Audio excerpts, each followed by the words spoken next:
Have you given any more thought to God and whether he might be real? Yeah, I think about it every day. Yeah? Yeah, he's not.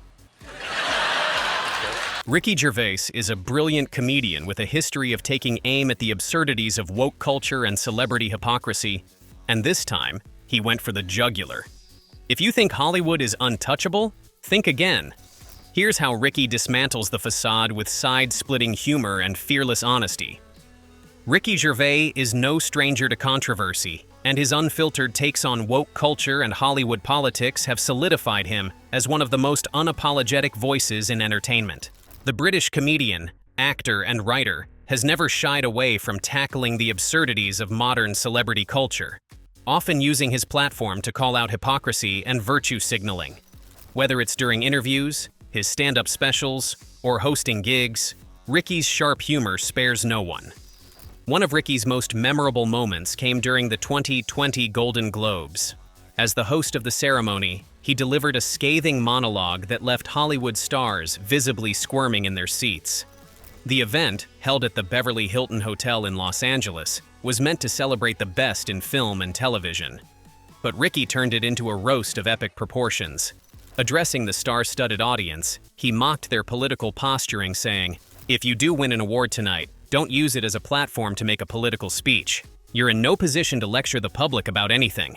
You know nothing about the real world. Most of you spent less time in school than Greta Thunberg." This wasn't just comedy. It was a brutal takedown of the performative activism that Ricky sees as rampant in Hollywood. In interviews following the Golden Globes, Ricky elaborated on his stance. They didn't happen this year for loads because of of reasons. you. Because yeah, I'm getting the blame for it. I know I am. Yeah. It changed as well because the first time I did it, like 10 years ago, the sort of press, particularly the industry press in America, was like, why is he saying these awful things to the most beautiful people? You know. And then by the fifth time, right, they were going, good, give it to him, we're sick of celebrities. So it was quite zeitgeisty, it sort of hit a mark last time, but I'm really glad I did it, but I think that's enough. Ricky's ability to articulate these sentiments with humor and clarity is what makes him so compelling. Another controversial moment in Ricky's career involved his Netflix special, Supernature, released in 2022. What about all the funny female comedians? Like, No, right. No. I'm not doing that. OK, right. That was irony, OK? There's going to be a bit of that throughout the show. See if you can spot it, OK? Now, that's when I say something I don't really mean for comic effect. The special received backlash for jokes about gender identity and the trans community, with critics accusing Ricky of being insensitive. And you as an audience, you laugh at the wrong thing because you know what the right thing is. It's a way of satirising attitudes. Like that first joke, I used the old-fashioned sexist trope that women aren't funny. Now, in real life, I know there are loads of funny women. Like, I did it again, well spotted, good.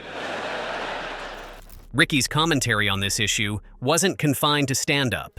In interviews promoting Supernature, he delved into his views on free speech and comedy. They have to know that you're going to be dealing with subjects that some people might find offensive. Like, you don't go to Ricky Gervais' concert for just feel good. No, I mean, I think they do feel good, and I try and, you know, the aim is to make them laugh, and they do laugh, but they know I deal with taboo subjects. But I deal with taboo subjects because I want to take the audience to a place that hasn't been before, and there is a tension.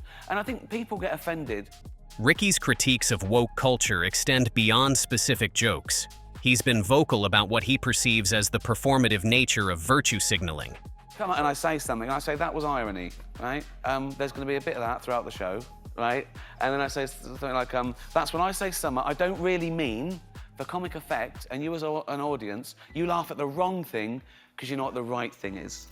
In an interview with BBC Radio 4's Front Row, he pointed out how some individuals and organizations adopt progressive stances primarily for public relations rather than genuine belief. I imagine Mel Gibson wanted to murder me.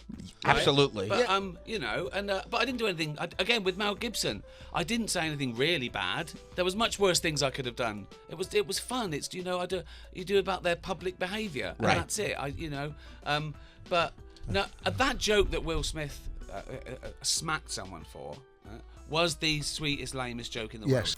One reason Ricky's critiques land so effectively is his use of humor to disarm his targets.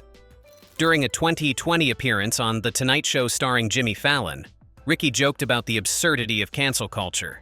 It can't work miracles, but how am I? I'm a year closer to death than last time I saw you. That's Ricky, it. come on. Every time I see you, I'm slightly closer to death. Yeah, right? I know, but don't One get... day you're going to ask me how I am, and I'm literally just going to be dead in the chair, right? Don't know. Come I don't on. worry about it anyway. I don't care.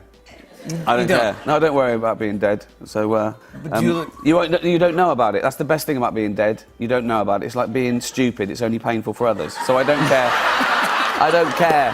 I don't... Ricky's critiques aren't limited to Hollywood.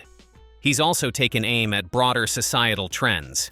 In his 2020 Netflix special, Humanity, he explored themes like identity politics and the erosion of free speech. It really is that case of people come up and they say, oh, I was offended by that joke. And, my first reaction is, I don't care. Like, that doesn't mean anything. You're telling me how you feel. What I want to say why. And I'll explain to them. I'm willing to explain to them why the joke isn't offensive. I'm not one of the people that think, I'm going to say what I want, I'm going to be as offensive and then go fuck you as a joke. I'm willing to explain why it's not offensive.